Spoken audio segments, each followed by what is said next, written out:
우리 성도들은요, 예수를 믿고 믿음 안에 사는 바로 그 순간서부터 천국 가는 그날까지 그 삶을 영적인 전쟁터에서 사는 겁니다. 우리는 끊임없이 우리에게 부닥쳐오는 많은 우리의 대적들과 싸우면서 천국까지 가는 겁니다. 예수 믿지 않는 사람들, 죄악이 흉흉한 세상에서 우리는 나가서 그들과 함께 영적인 전쟁을 벌이면서 살고 있고요. 또 사탄의 갖가지 많은 유혹 가운데서 우리가 전쟁을 하면서 이겨야 됩니다. 할렐루야. 또 우리 자신의 육신의 정욕이 우리하고 늘 싸움을 하게 돼요. 육신의 정욕을 따라서 살면 죄 짓는데, 우리가 그렇게 되지 않기 위해서 우리는 이 육신의 정욕과도 끊임없이 싸우면서 그것을 누르고 절제하고 이겨야지만 우리가 천국까지 승리하고 갈 수가 있습니다. 그런데 사실 우리가 이 영적인 싸움에서 이기려면 어떻게 해야 되는가? 성경에 보면 하나님의 전신갑주를 입어야 된다고 그랬습니다. 진리의 흉배를 붙이고 진리의 띠를 띠고 의의 흉배를 붙이고 복음의 신을 신고 믿음의 방패를 가지고 구원의 투구를 쓰고 성령의 검인 하나님의 말씀을 가지고 살아야지만 이 영적인 싸움에서 우리가 이길 수 있습니다. 그런데 이것 외에도 우리에게 또 필요한 것이 있는데, 그것은 뭐냐면 우리의 자신감입니다. 확신입니다. 용기입니다. 사실 어떻게 보면 전쟁터에 나가는 군인에게 자기가 무장하고 있는 무기보다도 더 중요한 것은 보이지 않는 그 사람의 마음입니다. 그 사람이 이 전쟁터에 나가서 이 싸움을 이겨야 되겠다고 하는 자신감이 없으면 저 전쟁에서 이기기 어려운 거예요. 이 전쟁에서 내가 승리를 한다고 하는 확신이 없으면 그 전쟁에서 이기기 어려운 거예요. 이 전쟁에 나가서 적과 같이 부딪히게 될 때에 용기 있게 그들과 가서 싸우려고 하야지, 비겁하게 자꾸만 뒷걸음질 치려고 하면은 그 전쟁에서 승리할 수가 없는 것입니다.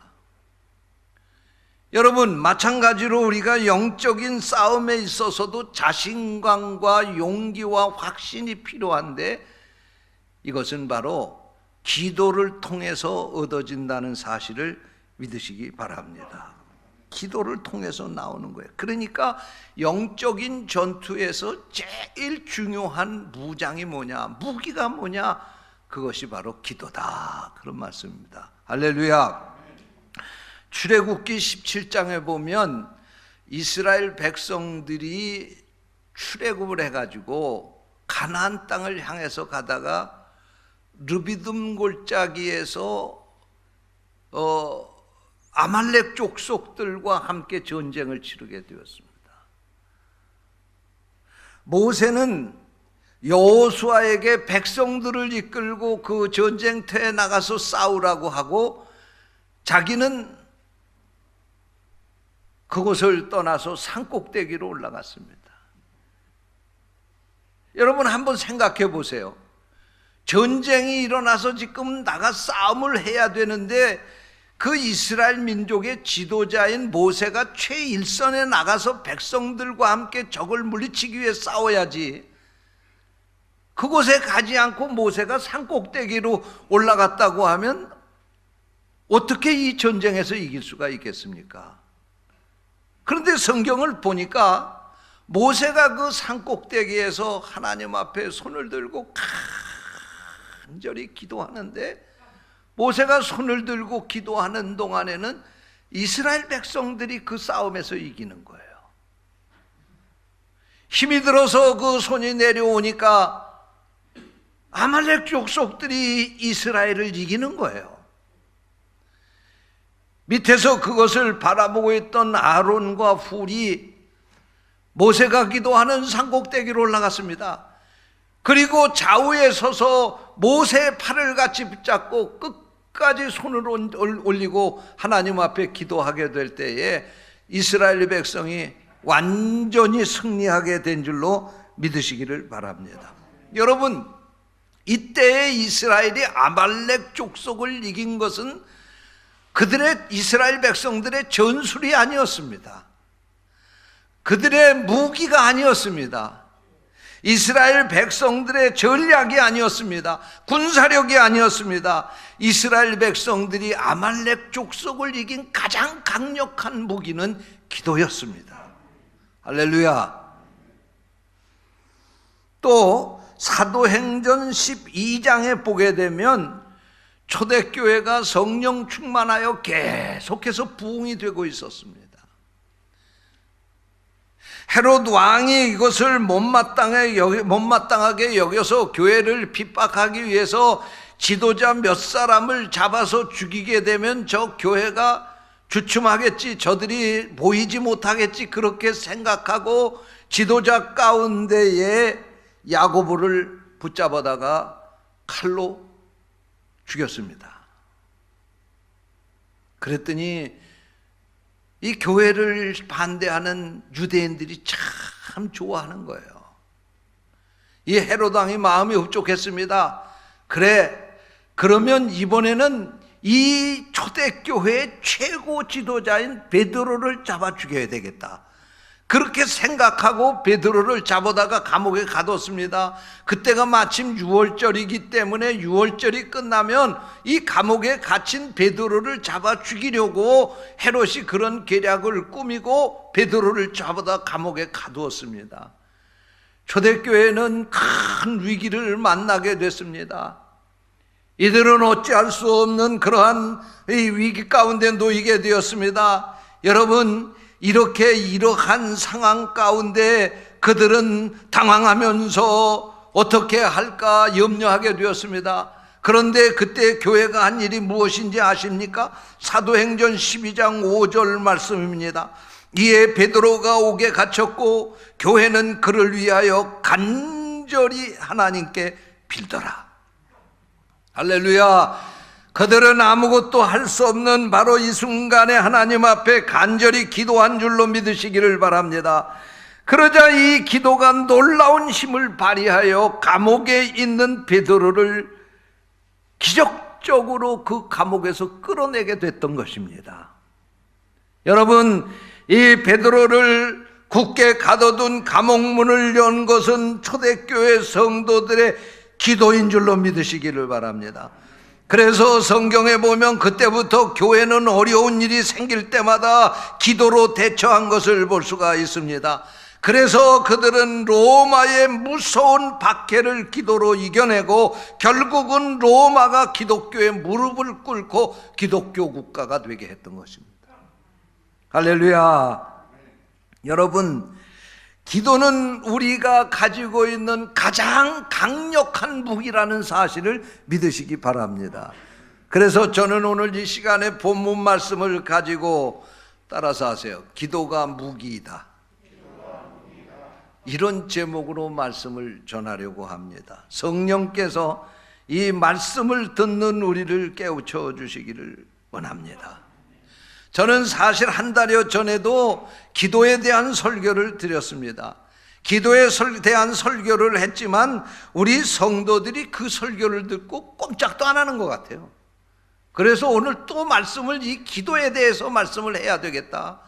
저는 목회자로서 얼마나 기도가 우리에게 중요한지 그것을 너무나도 잘 알기 때문에 다시 오늘도 기도에 대해서 여러분에게 설교하려고 준비를 했습니다.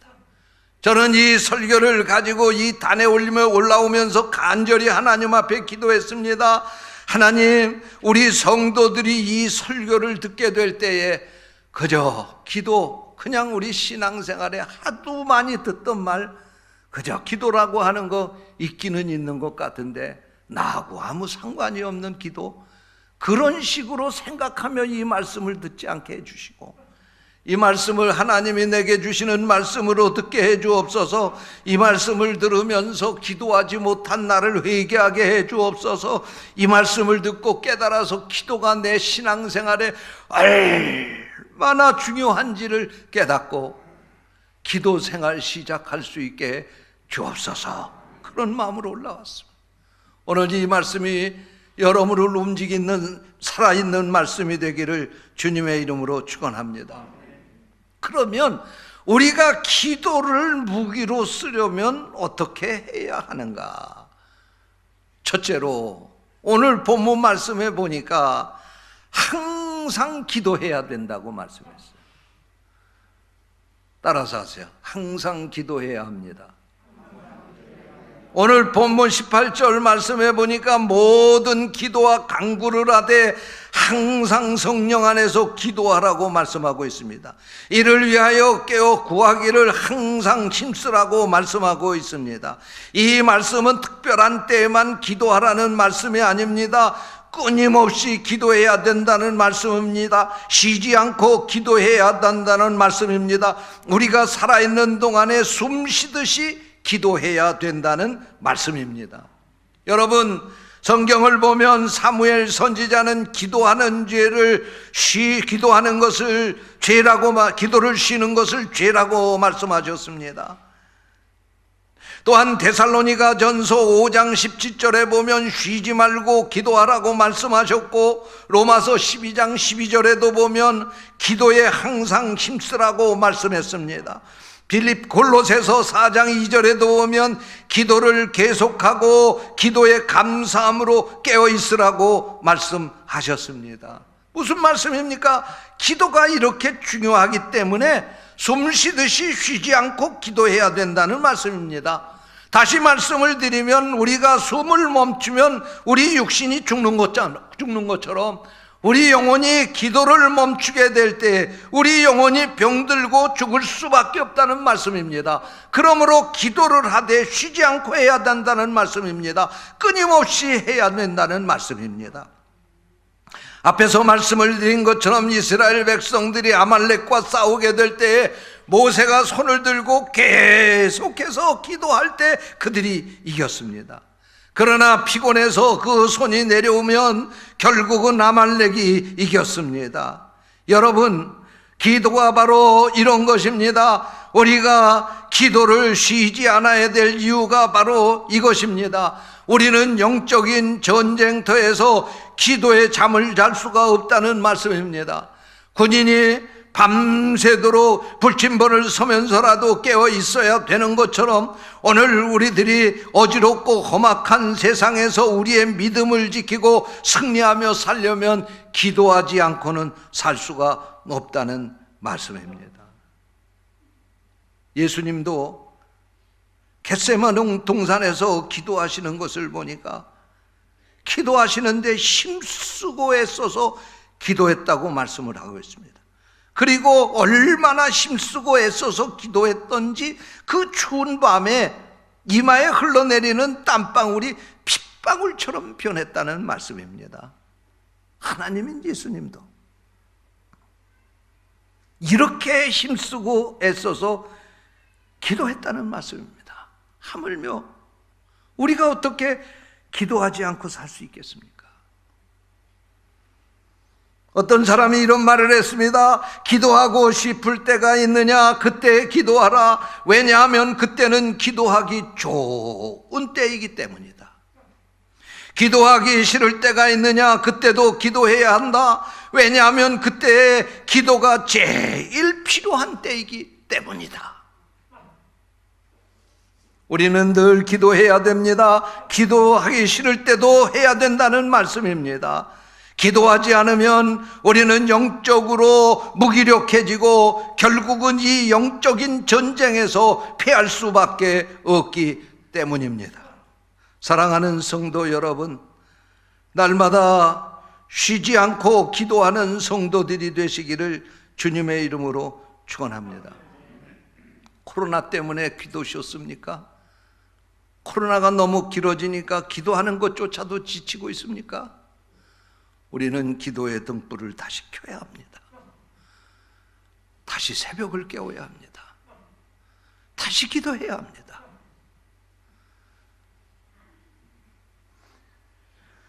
모든 것을 다 잃었다 할지라도 기도를 잃지 않으면 우리는 다시 일어설 수 있지만, 모든 것을 다 가졌다 할지라도 기도를 잃어버리면 우리는 영원히 실패할 수밖에 없는 것입니다.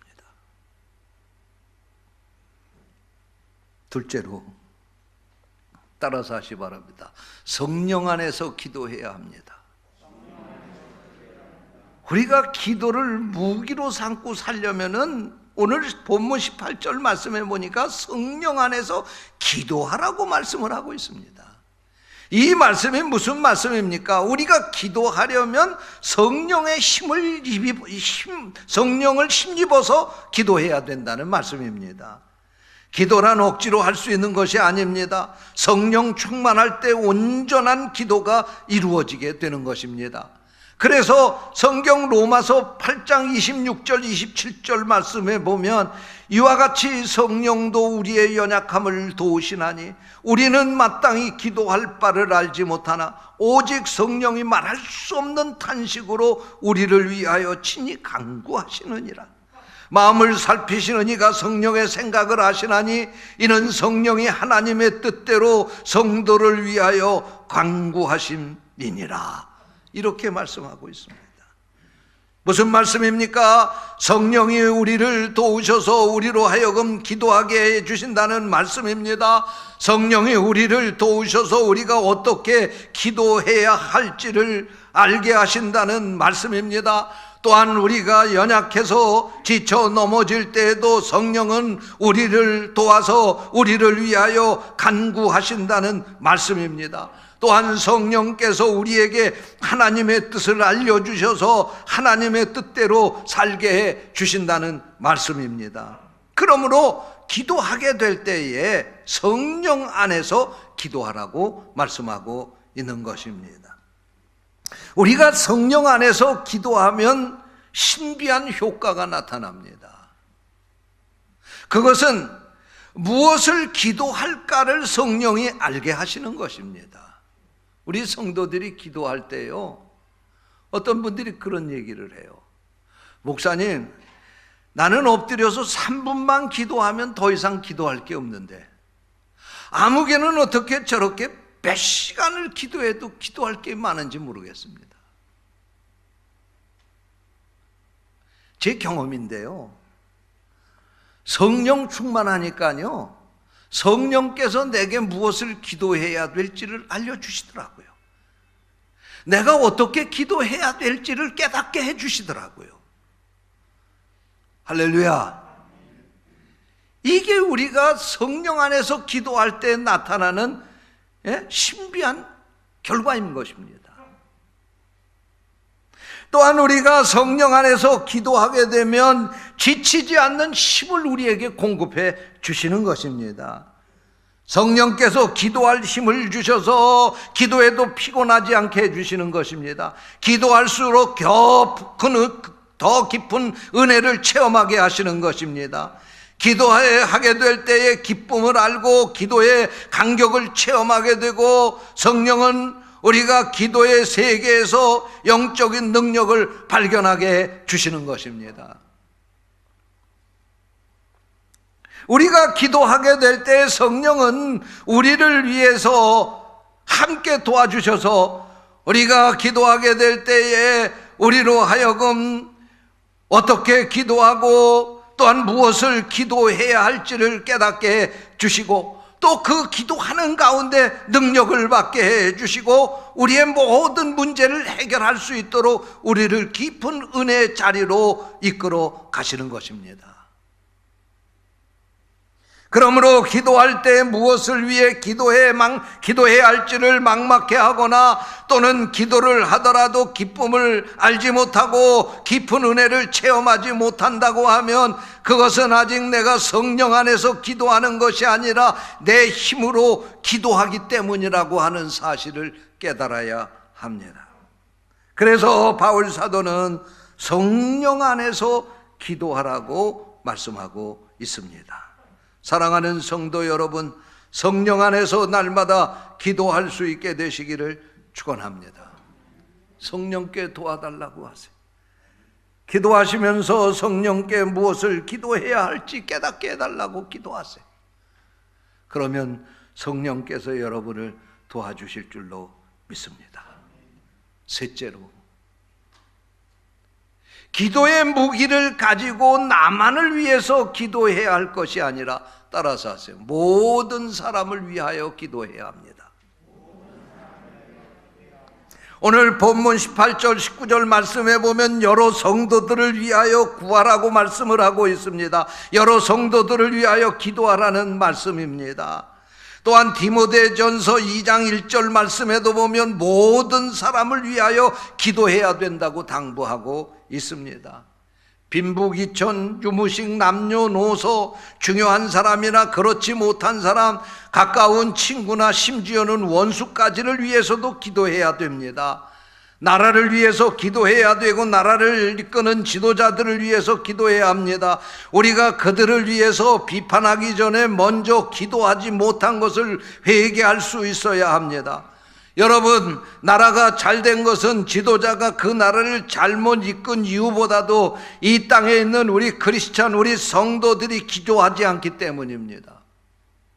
그러므로 우리가 모든 사람들을 위해서 기도해야 된다는 말씀입니다.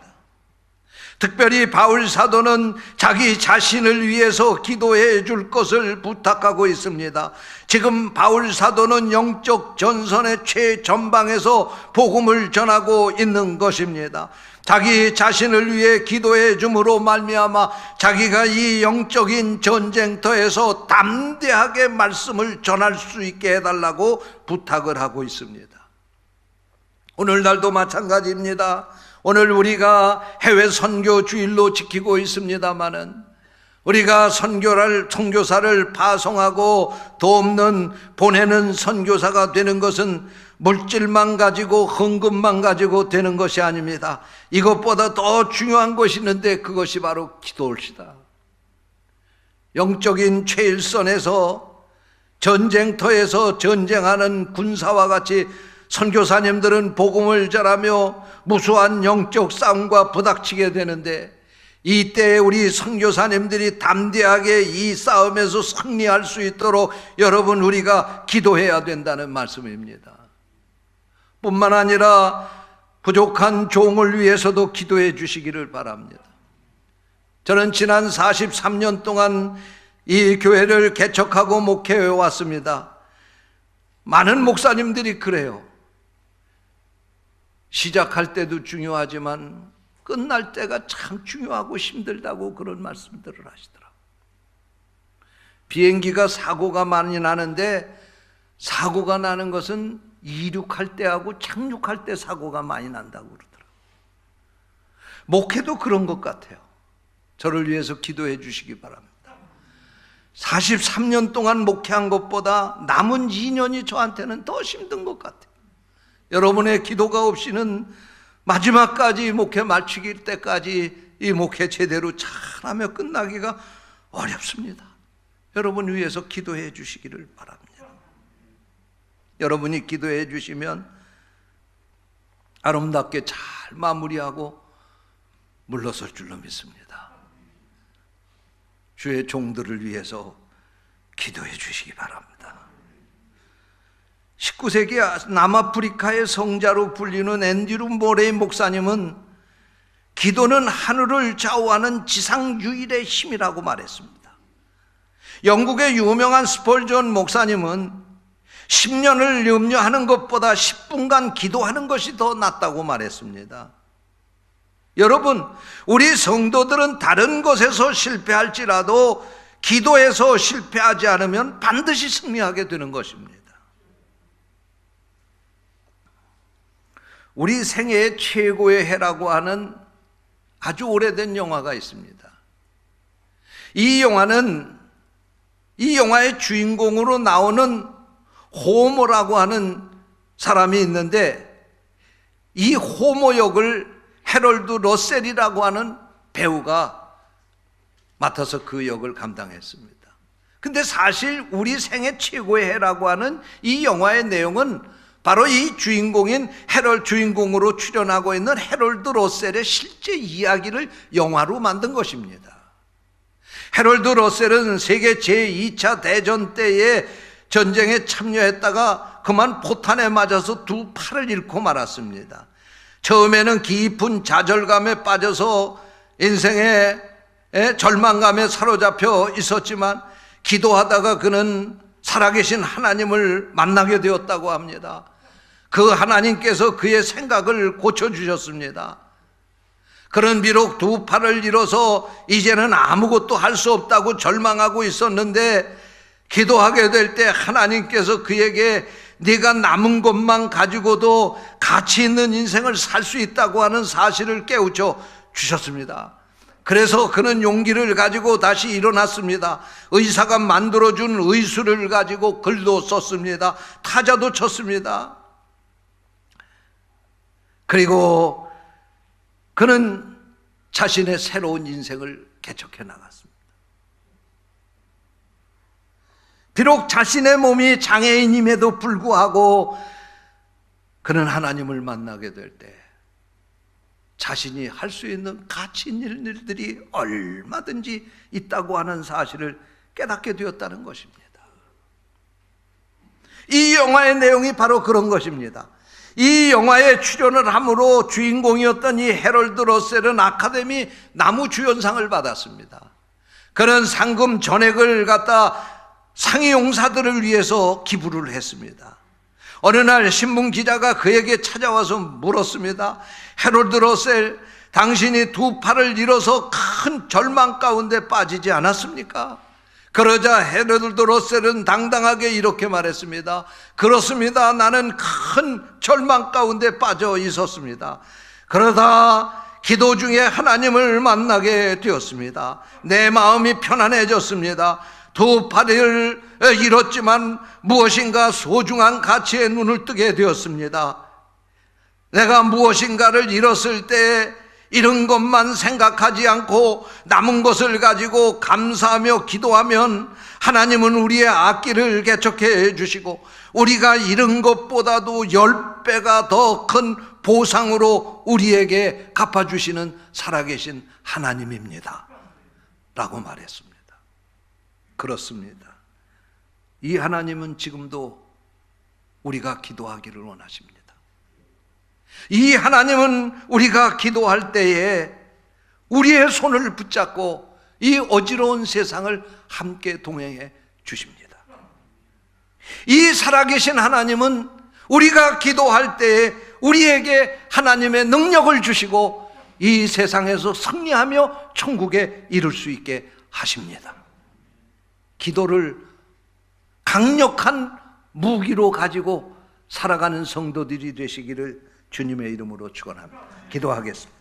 하나님 아버지, 오늘 우리에게 귀한 말씀을 주셔서 감사합니다.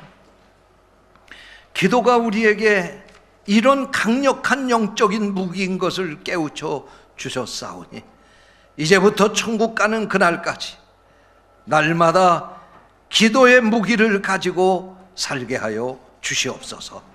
주님의 이름으로 간절히 기도하옵나이다. 아멘.